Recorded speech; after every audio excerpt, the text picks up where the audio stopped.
Aujourd'hui, je vous présente deux des séries de machines emblématiques de la SNCF. Dans les années 60, la concurrence de l'automobile sur le train est très importante. Afin de lui faire face, la SNCF décide d'augmenter la vitesse et la capacité de ses trains de voyageurs. Les machines de l'époque sont incapables de tirer des trains plus lourds plus rapidement. La conception des CC 6500 et des CC 21000 est donc décidée. Les CC 6500 et 21000 font partie des machines dites « nez cassé » en raison de leur face avant. Elles sont basées sur la conception des CC 72000 et des CC 40100. Les CC 6500 sont équipés de deux moteurs TTB 665 à un autoventilé, fonctionnant sous 1500 volts continus, et qui leur donnent une puissance de près de 7900 chevaux et une vitesse maximale de 200 km/h. Elles seront construites à 74 exemplaires par Alstom. Les CC 6500 sont divisées en 4 sous-séries. La principale différence entre elles est la forme de la persienne latérale, due à des systèmes de ventilation différents selon la série. Sur la première série, elle parcourt presque toute la longueur de la machine.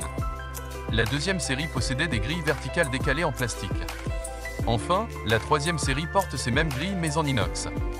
La deuxième série est assez particulière. Elle est surnommée Maurienne en raison de la ligne où elle circule. En effet, la ligne de la Maurienne était équipée d'un système d'électrification particulier. Elle était dotée, jusqu'en 1976, d'un troisième rail central qui alimentait les machines.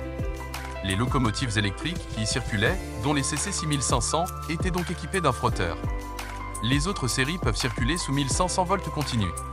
À part la deuxième série, qui effectua un service difficile, sur les lignes de montagne, les CC 6500 tirent tout d'abord de nombreux trains prestigieux tels que le Capitole ou le Mistral, ce qui en fera le fleuron de la SNCF jusqu'à l'arrivée du TGV.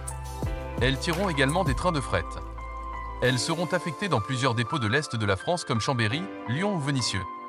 Les CC 21000 sont très similaires aux CC 6500. C'est en fait la version bicourant de ces dernières.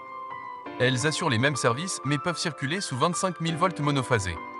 Elles seront construites à seulement 4 exemplaires. Plusieurs de ces locomotives serviront de banc de test à des technologies qui seront utilisées sur les TGV. On peut citer la 21001 qui testa le pantographe à double étage et qui atteignit une vitesse record de 285 km/h, ou la 21003 qui fit un voyage aux États-Unis afin de tester la machine sur les voies américaines. Malheureusement, l'état de la voie ne permit pas de test concluant et la commande ne fut jamais effectuée. En 1996, la SNCF décrétant que la circulation sous 25 000 volts est devenue inutile, les 4 CC 21000 sont transformés en CC 6500 suite à la dépose des installations 25 000 volts et renumérotés CC 6575 à 78. Les CC 6500 seront réformés progressivement au début des années 2000 après seulement 30 ans de service. Aujourd'hui, 10 machines sont préservées dont la CC 6575, ex 21001.